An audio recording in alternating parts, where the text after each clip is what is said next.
ഒക്കെ ശേഷം വേടന് ആ ഫയർ നഷ്ടപ്പെട്ടതുപോലെ തോന്നുന്നുണ്ടോ അതോ ആ ഫയർ കൂടുകയാണോ ചെയ്യുന്നത്?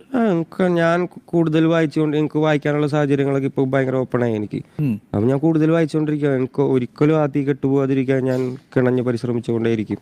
ആ ഫയർ വിടാതിരിക്കാൻ തീർച്ചയായിട്ടും. രാഷ്ട്രീയം പറയുന്നത് നിർത്തുകയേയില്ല. അത് like I think I M the chosen one. ഞാൻ അല്ലെങ്കിൽ മറ്റാരിത് പറയും അല്ലേ?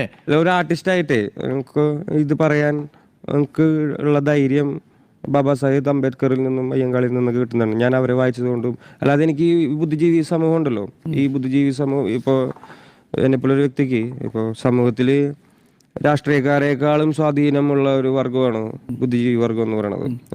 അവർക്ക് സ്ട്രെയിറ്റ് ആയിട്ട് ആൾക്കാരെ ഇൻഫ്ലുവൻസ് ചെയ്യാൻ പറ്റും. എനിക്ക് അങ്ങനത്തെ സുഹൃത്തുക്കൾ വരില്ലെന്നേ. അവനക്കിപ്പോൾ ഞാനിപ്പോൾ ഇവിടെ വന്ന് സംസാരിക്കുന്നില്ലേ, എൻ്റെ DNA ആദ്യത്തെ അനുഭവമാണ് ഇങ്ങനത്തെ ഒരു ലൈവ് പരിപാടിയിൽ വന്നൊന്ന് സംസാരിക്കാൻ. ഞാൻ സംസാരിക്കാൻ പഠിച്ചിട്ടില്ല, എവിടെയും ആൾക്കാരായിട്ട് ഇന്ററാക്ട് ചെയ്യാനൊന്നും പഠിച്ചിട്ടില്ല. ഈ DNA രാഷ്ട്രീയത്തെ വിശ്വസിക്കുന്നുണ്ട് അല്ലേ? തീർച്ചയായിട്ടും. ഇത് ഒരുപാട് കാലം ഇതേ ലൈഫ് സ്റ്റൈൽ ജീവിച്ചു വന്നിരുന്ന ആൾക്കാർക്ക് പേരെന്താ അറിയാ? ഞാൻ പാണനല്ല, പറയനല്ല, പുലയനല്ല അല്ലേ, നീ തമ്പുരാനുമല്ല എന്നുള്ളതാണ്. ഒരിക്കൽ കൂടി അത് ഒരുപാട് പേരെ അസ്വസ്ഥപ്പെടുത്തിയതാണ്. അത് ഇനിയും പല വേദികളിൽ പാടാനുള്ളതല്ലേ, അപ്പൊ ഇത് അതിലൊരു വേദി. ഈ തമ്പുരാക്കന്മാരായിട്ട് നടക്കുന്ന ആളുകളുടെ രാഷ്ട്രീയം നമ്മുടെ രാഷ്ട്രീയത്തെ ഭരിച്ചുകൊണ്ടിരിക്കുന്ന ഒരു കാലത്താണ്.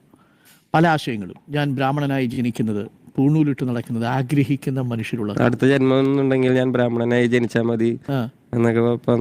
സോറിയാണ് തൃശ്ശൂർക്ക് ഒരു തെറ്റുപറ്റി. അത് കേൾക്കുന്ന സമയത്തൊക്കെ എന്താ തോന്നുക വേടനെ സംബന്ധിച്ച്? ഇങ്ങനെയുള്ള ഈ മണ്ടത്തരങ്ങളൊക്കെ വിളിച്ചു പറയുള്ളൂ. എനിക്ക് സഹതാപമാണെന്നേ തോന്നുക. എനിക്ക് ഒരേ സമയം പേടിയും സഹതാപവും തോന്നുക എന്ന് പറയുന്നൊരവസ്ഥയാണ് മാഷേ അത്. കാരണം എന്താണെന്നറിയോ, നമ്മൾ ഏത് നൂറ്റാണ്ടിലാണ് ജീവിക്കുന്നത്? നമ്മൾ ഏത് നൂറ്റാണ്ടിലാണ് ജീവിക്കുന്നത്? പിറവിയാൽ ഒരു മനുഷ്യൻ ഉന്നതനാണ് എന്ന് വിചാരിക്കുന്നത് എന്താണ്? എനിക്ക് മനസ്സിലാവാത്തതുകൊണ്ടാണെന്നാണ് ചിലപ്പോൾ ഞാൻ വിചാരിക്കുന്നത്. ഞാൻ പൊട്ടനാണോ ഇനി? എനിക്കത് മനസ്സിലാവുന്നില്ലെന്നേ. പിറവിയാൽ ഒരു മനുഷ്യൻ സമൂഹത്തിലുള്ള കുറച്ച് ആൾക്കാരേക്കാൾ ഉയർന്നവനാണ് എന്ന് വിചാരിക്കുന്നത് എനിക്ക് ഒരു വിധത്തിൽ, ഞാൻ വായിച്ചങ്ങനെ ഒരു പുസ്തകത്തിലും അതില്ലെന്നേ. ഭൂമി ഞാൻ വാഴുന്നിടമാണോ ഈ ഏപ്രിൽ നമ്മുടെ 14-ാം തീയതി അംബേദ്കർ ജയന്തിയിൽ?